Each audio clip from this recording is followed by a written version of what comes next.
already know what time it is, man. I am back out here with another video. What's good, y'all, man? It's that boy Deli back out here with another video. As y'all can see by the title of today. Listen, I am coming at y'all with my top 10 mainstream albums of the year, man. The most anticipated video of this month. I ain't even gonna waste y'all time, man. We about to hop straight into it. First, as y'all know, like with the underground albums of the year, we're gonna start off with the honorable mention. So let's get into it, bro. Make sure you like, comment, subscribe if you're new. Now, first we have Offset, Set It Off. The album was a W overall, no misses, but the main reason why I didn't add it to my top 10 is because I haven't went back to the album to play it a lot, so that's why I didn't put it in my top 10. Second honorable mention, we have Lil Durk, Almost Healed. Another one, no misses, consists of a little bit of everything from hard to slow songs, but overall a good mix. It's another one of those I haven't really went back to listen to like that, so that's the reason I wouldn't put it in my top 10. Now we have Nicki Minaj, Pink Friday 2, W album. I just wouldn't put it in my top 10 because the album literally just dropped this month, so I haven't had enough time to listen to it because I listen to a lot of shit, so that's why I wouldn't put it in my top 10. Now we also have Doja Cat, Scarlet. W album, by the way. It was a lot of songs on there that was hard as hell. I really enjoyed the second half of the album more than the first half because one thing about me, bro,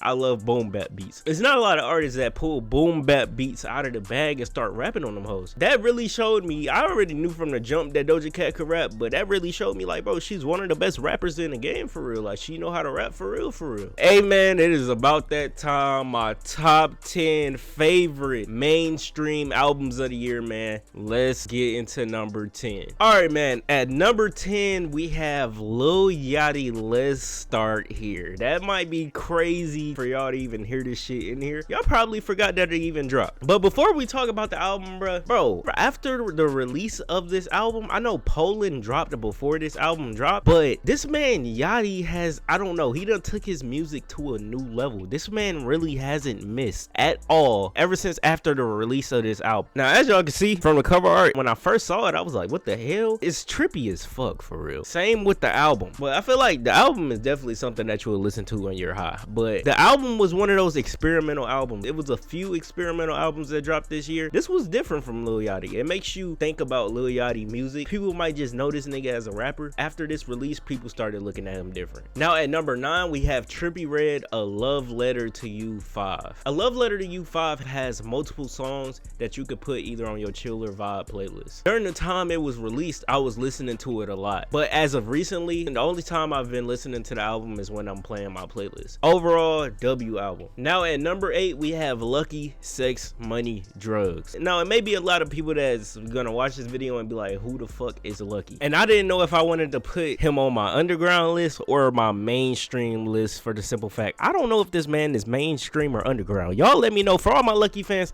let me know down below in the comments. But yeah, man, I didn't know if I wanted to put him on the mainstream or underground list, so I put him low on the mainstream list because I didn't want to have this album like in my top 5 per se, and then people like, who the hell is Lucky? You know what I'm saying? But overall, it's been one of my most played albums this year. Lucky did not miss on that shit. Now at number 7, we have Don Toliver, Lovesick. Now this is another album that consists of vibes all around the album from the front to the back. Personally, I love listening to Don Toliver. Like, his vocals, I don't know, it's something about that nigga vocals that's just hard as fuck. If this man is a feature on a song, if this man is on his own track, like with the album, this man vocals was a W, 10 out of 10. Don Toliver do not miss with the vocals, bro. Now at number 6, we have Gunna, A Gift and a Curse. This was Gunna's comeback album after being released from jail, with all the speculations that he snitched on YSL. But overall, Gunna held his own with the album. Overall proves, in my opinion, that he's better than Lil Baby. Definitely a lot of songs that I fuck with off the album. Now I know there was probably a few songs off the album that I thought were mid during the album reaction because of production, but later on they turned out to be fire to me. Now at number 5, I have Quavo, Rocket Power. This was a perfect tribute album to Takeoff. RIP Takeoff, by the way. Even though the album has a few upbeat songs, the main songs I would like to highlight from this album are Galaxy, where he talks about his upbringing, and Rocket Power, where he talks about Takeoff. Takeoff. Those two songs are my favorite off the album. The upbeat songs, they're cool, but for an album like that, I like where he talks about the shit that he went through, like from growing up to Takeoff passing away to people not believing in him. And I hate the fact that the Migos, they went through a little falling out before Takeoff passed away. That was kind of crazy to me, bro. Like, even Takeoff passing away, that whole thing was crazy. With me being raised in Atlanta, bro, it's like that day I couldn't believe it, bro. Like waking up to some shit like that, it's like, what do you mean Takeoff? Like, he's the last person I would expect to pass away, bro. That shit was crazy. Now at number 4, we have Drake For All My Dogs. Now I'm gonna keep it short, sweet, and simple. Scary Hours was better. I personally don't even listen to Drake as much no more, not gonna lie. Nowadays I only listen to his old shit here and there, and whenever he release shit. That's pretty much, cause Drake is really the GOAT. Like with Drake, this how it is for him. He don't even need to release no more. He could retire. He don't even have to make music no more. This man just doing it just to show everybody, nigga, I'm him. But Scary Hours was better to me. Y'all go check out the Scary Hours reaction and For All My Dogs reaction. Now at number 3, we have Lil Tecca Tech. Now, for all my people that listen to mainstream rap, like the Lil Babies, the Drakes, the Travis Scotts, the goddamn what's another mainstream rapper?